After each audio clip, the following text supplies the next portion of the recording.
Feminism is the social, political, and economic equality of the sexes, according to the dictionary and to Beyonce. Holy shit, we're going straight into that one, okay. Alright, usually they wait a little while, but alright.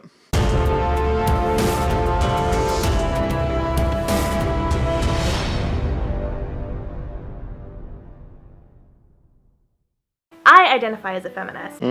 I'm sure you had a long journey of self-discovery. And it's not just butthurt over very few men finding you, well, how do I put this gently? You're, well, you got a mirror in the background there, you'll figure it out. And one of the most popular questions I get is, why? A perfectly acceptable question, but in future, spell it correctly. So today I'm going to answer that question by taking you guys on a blast into my past. That sounded better on paper. No, I'm pretty sure that sounds like shit everywhere. But anyways, let's do this. Believe it or not, and this is my deepest, most private shame of all time, you guys, there was a time in my life when I was not a feminist. You've led a fucking boring life if that's your biggest shame ever. I seriously hope for your sake that you're lying to appeal to your degenerate fan base. I know you feminists like playing fast and loose with the truth. Not so long ago, I was a lot like this. Brace yourselves, major cringe incoming. I think I sprained a forehead muscle from cringing when I watched this through the first time. Sexism isn't real. Pain is universal. How can sexism be real when artists like Brendan Urie feel so much pain? No, God! No, God, please, no! No! No! I put my feelings in this notebook and turned them into songs. God help me, that was awful. So what I take away from this is while you weren't a feminist back then, you were still a fucking idiot. So that part of your mind hasn't changed. You've simply segued from a group of morons that accepted you then to a group of morons that accept you now. Then I started performing sketch comedy. Oh fuck, I don't know if I would dare watch it. I might, just to see how long it takes before my head implodes. And that's where I started noticing some trends. Trends like, when a man performs his sketches, people laugh. When I perform my sketches, no one laughs, therefore sexism. It can't be because I'm not funny, no, that can't be it at all. I mean, just look at the Muppets, Miss Piggy did pretty well in that. And I'm playing your mom again. Cool. Oh, mom won. Yeah, mom. Mom. Well, that role would have had to been filled by somebody. How is that sexist? They can't get a man just to fill that role because it's a bit part. And I'm sure who has ever cast to play the father wasn't that much of a bitch about it. Perhaps you're not talented enough to play the other roles. Did you consider that? And let's face it, you've got more of a Mum 1 look than a Beach Babe 1. But if there's ever a reimagining for a female Hodor from Game of Thrones, we'll call you. I had the realization that something was happening to me not because of my skill level or my personality, but because I was a girl.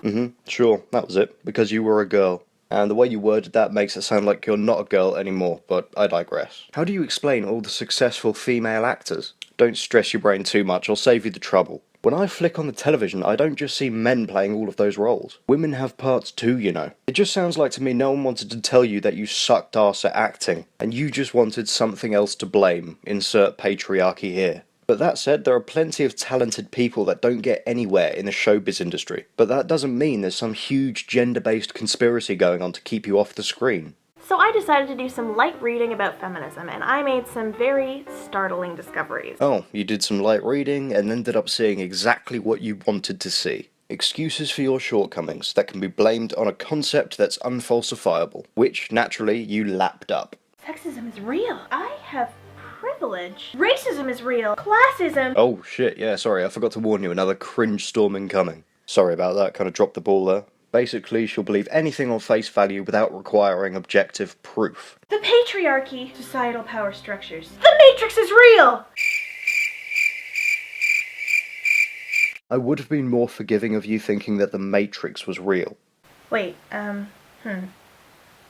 imdb.com. I figured it out later, it's not a big deal. The point that I'm trying to make is this. My life and the impact I made on others through living my life changed for the better when I became a feminist. How exactly? Did you devote your time to being a cunt to people before you found feminism? My impact on people will never change depending on what group I choose to identify with. To suggest it would just shows how shallow your character really is. Identifying with this movement has deepened my capacity for empathy and for understanding. You now use all the personal pronouns these idiots invent. And while you may be more empathetic, I'm going to hazard a guess that you still understand very little. It's taught me how to listen, and it's taught me how to be a supportive ally. And I'm not perfect, obviously. I mean, I chose to be a comedian on purpose. You're a comedian. You get that requires to make people laugh, right? I mean laughing with you, not at you. Yikes. But to me, being a feminist means that I have chosen to live my life and leverage my privilege. And what privilege do you have exactly? You're a comedian that isn't funny. You're not attractive by any stretch of the imagination. You've got a 2-foot gap between your front teeth, and you're 1 hamburger away from a major coronary. The only thing remotely privilegey about you is your skin. Not the colour though, but because you've got twice your share. I'm not usually a fan of, as Teal Deer puts it, pure mic-dropping ponage, but frankly, you deserve it. In a way that strives to rectify inequality, whether that's through activism, allyship, or simply being an attentive, present human being. An attentive human being? Well, frankly, I find it extremely difficult to be anything other than an attentive human being. And I've never needed feminist myths for that. What else have you got? It's been this incredible path of self-discovery that's made me less selfish. Oh, fucking hell, you're making this far too easy. Well, you obviously haven't been sharing your food. Alright, I'm done with those. It's made you less selfish, implying that you were selfish before, or at least more selfish than you are now. You don't need feminism for that. And simply blaming your shitty behaviour on the fact you hadn't found feminism doesn't excuse your poor behaviour. And most importantly, it's taught me that every person is enough, just the way they are. You certainly are. Some would say more than enough. Alright, I guess I had one more. And nobody should have to fight to prove that. So that's my answer. That's what feminism means to me. We're enough.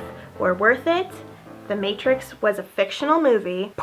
Just blowing minds. I'm just going to remind everyone, she's a comedian, as painful as it is to acknowledge. Do you ever get the feeling these feminists are just using it as an excuse to avoid talking about the elephant in the room? Which is, they're generally useless. Rather than facing the music and working towards self-improvement. Yeah, me too. So, dear viewers, what privileges give you a day-to-day advantage? The ones that make me laugh the most I'll feature at the end of my next video. And as always, thank you for your time.